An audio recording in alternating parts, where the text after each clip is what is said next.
There's beauty in everything, including what we do and what we experience in life. And one of those experiences happened on July 3rd of 2025. This is continuing of the journey. I remember I had two dreams about this person that caused this Kundalini awakening. And of course, the dreams felt different when I had dreams about her versus with anyone else. Because it's like I get this weird energy sensation in my body. It's like I could almost feel her inside of me. I know that sounds strange to some of you guys, but again, this whole experience was crazy. Ever since I saw her that day, my life fell apart, but in a good way. I mean, I always felt like life always had my back, no matter where I went. And it just so happened at the right time, I had the help that I needed. And the first dream I had about her was I was at my old home, or where my mom and dad lives. But instead of it being a back road, just a regular one, it just was a steep hill. And I remember seeing this person, she was jogging. And I remember riding my bike or riding a bicycle to catch up after her. And then all of a sudden, the hill just got steeper and steeper. I ended up ditching my bike and ended up starting climbing while she's still just keeping a steady pace. The second dream was she opened the shop and people were going in and out, and then outside there was just, it almost looked like a tournament, but it was just guys. And it's what I felt that moment was it was like they were trying to compete for her. Of course, I wasn't competing at all. I was just walking around observing. And I guess the interpretation to this dream was, I know some people dreams mean something, while dreams are just, expelling, like the exhaust system of the mind. But the only way I want to know if this person is supposed to be in my life is one day when I see her. But until that day comes, I'm just going to try to focus on the now to find more beauty in it. Of course, I'll get to my point here about that whole day of that journey. I would say that first dream was interpreting to just focus on myself, and I'm on a different path than this other person, if she's meant to be. And this other one, she's open to availability. Of course, I think at the time, I thought she was with her boyfriend, but I remember when I first saw her, I had this intuition telling me that she was going to break up with him. And they did, actually. And it was around that time frame where I was at when it happened.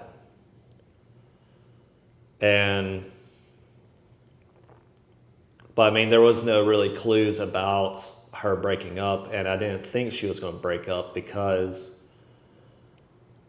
she and her boyfriend, they bought a vacation house together, and I thought they were going to be together, but who knows? I don't know what her purpose is in my life, and I don't want to sound like a delusional person saying she's my twin flame or anything like that, or soulmate. I just really been trying to get her out of my thoughts for a very long time. I even stopped following her, and she appears like a canvas, more vividly than the person I saw yesterday. And I haven't looked at her social media or anything for over half a year. But anyways, I'm going to continue on. I remember I would say the second dream was more about I don't have to do anything, That's the ego trying to trick you into telling you, oh, you have to do this to get this person. But really, life is going to give you the person that you need or want, desire in your life. And if this person is meant to be in my life, she's meant to be. If she's not, she's not. I just wish I knew how to turn off the off switch, even when I meditate. And I don't know, I guess I'll talk about it at the end of this message I have to tell you guys. I remember being in Birch Bay. Of course, it's on the shorelines of Washington State. And I thought Washington was very gorgeous, with its rich evergreen. Like, especially with what's it called? I forgot what kind of plant it is. Oh, tree it is. But it's very similar to, it's almost similar, a fern. A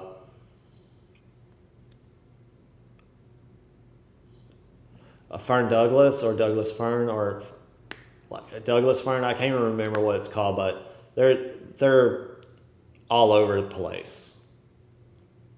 And I like the fact that there's like spacious, like spread out valleys and mountains, and it kind of has like a little bit of everything. I feel like Washington State has multiple, biomes. Maybe the only one that you can't really see is well, actually there is like the desert part if you go more eastward. And I'll talk about that in another vlog. I remember drawing the oracle card Beauty. It was almost like it was telling me trying to find the beauty of things that day. And that's one of the biggest struggles I had was, being trapped in my thoughts. And then as soon as I pulled the oracle card, it kind of helped me reflect on that. Of course, I don't think oracle cards are magical, but I feel like anything and everything we do is connected to us and life in some shape and form. It just depends on what the state of the mind is. You guys watching my vlogs, we connect some way, shape, or form. And I drew an oracle card, the Wheel of Fortune. And soon I was trying to find the beauty in life. I had like a mental breakdown. I started crying.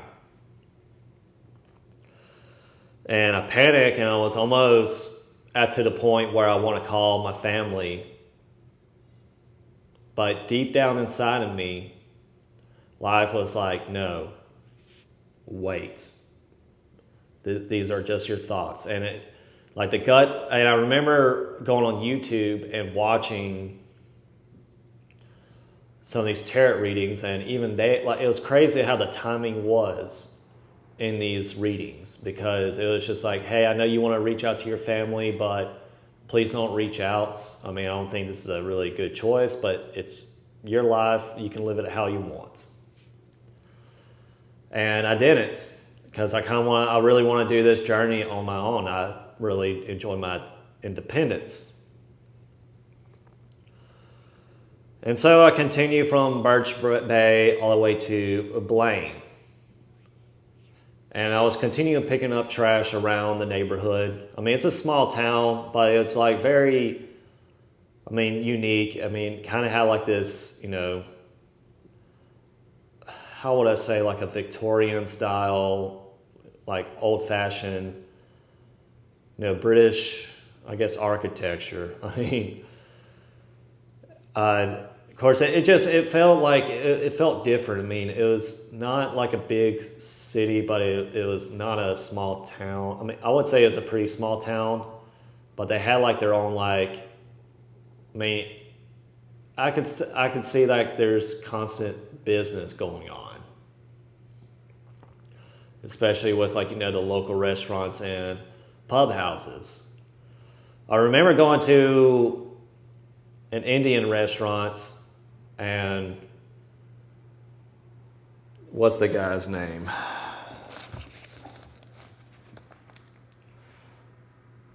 Jaey, he was kind enough to let me charge my laptop and my phone. And I know this sounds silly, but I didn't get a phone charger until later on in my journey. I thought my phone charger or the cigarette outlet didn't work. That's why I never thought of like getting an adapter to charge my phone until I got all the way to Wyoming.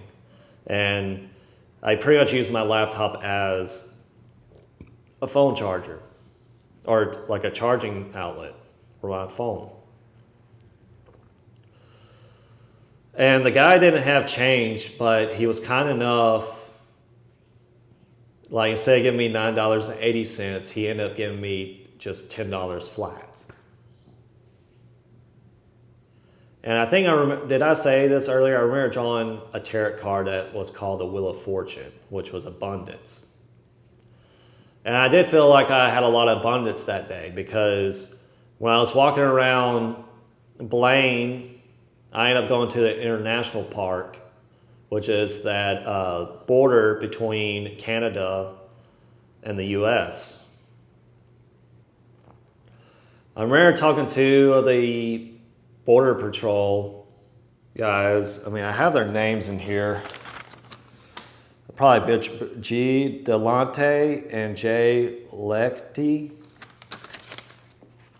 Shout out to those guys because they're the ones that, I mean, it wasn't for them. I mean, I probably would doubt my ability to go over the border. And I did not realize when you go over land, of course, it just depends on who it is you go through, which, I mean, it depends on who the border guys are. Because all they told me, all I need is just my driver's license and a picture of my birth certificates. Of course, no weapons were allowed either. And I did have my pawpaw's revolver. And when I realized I had my pawpaw's revolver, I think it was time for me to pawn it off. And it was a tough choice because that was my pawpaw's memento since he passed away. And I remember my uncle told me if I don't want it to give it back to him. But instead of doing that,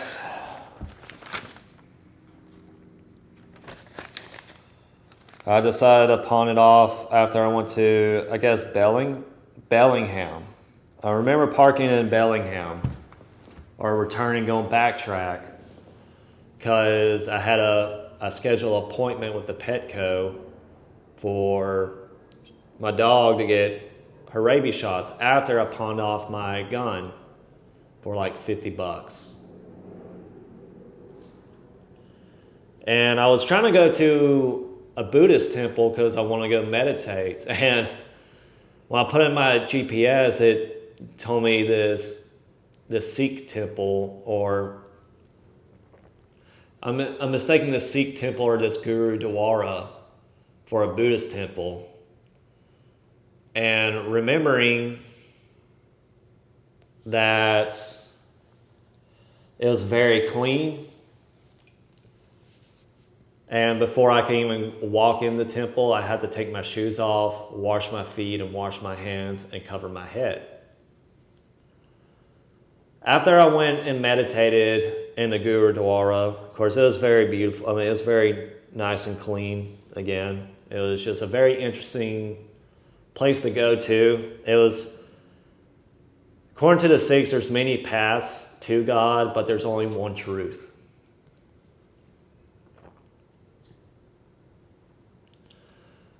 After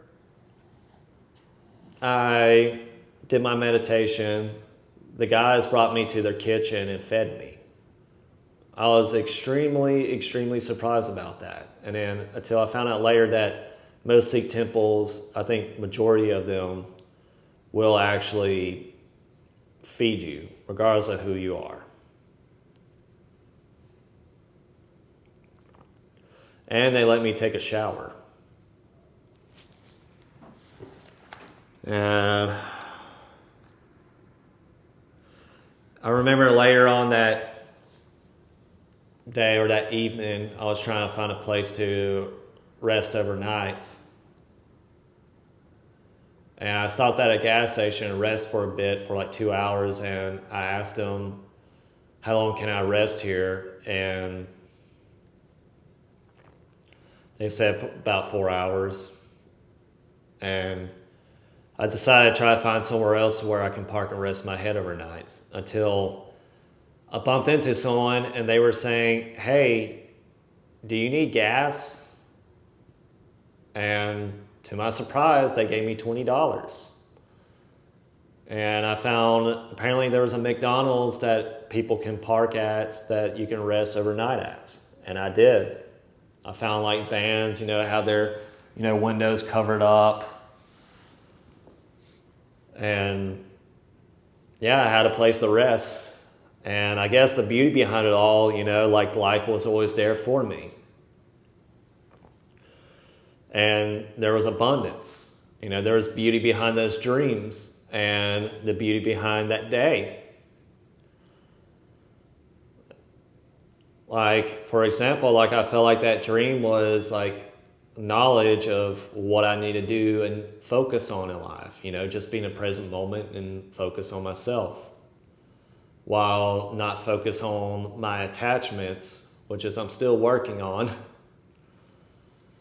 And also too, how there was abundance, and there really was. I wasn't expecting, getting the amount of money I was getting that day. And I wasn't expecting, some people who don't know me feed me. And have a place to park and rest overnight. And I just want people to know, if you made it this far in the video, thank you for watching. Comment down below. Ask me questions about my journey. And I possibly make a vlog about your questions, because I love making these vlogs and talk about my life, and hopefully this will reach out to somebody that may need this if they're going through their struggles. Because no matter what you're going through, it's always temporarily. And on this journey, it has proven that to me. It's just sometimes, when we have these delays and pause, instead of being upset about what's not happening, appreciate what's already has happened for you. Because, when we're in the present moment, life is very beautiful. It always has been, it always will be. And again, when we're stuck to our attachments, we're stuck to what our thoughts control what we perceive in reality, will take that joy away from us. And again, there was abundance there. Life was always there for me. It always provided for me. But I needed that money for something else. Again, I don't ask for money, but people always offer it to me. I just go and tell them about my journey of what I've done, and that's it. Not every person, when I tell about that, they don't just here's, they don't do that. And plus, I have to do things for life before I can receive that money. So it's important to, be kind to others, take care of life, because it's always going to take care of you. Thank you guys for being a part of my journey. Love you guys. See you in the next one. Bye for now.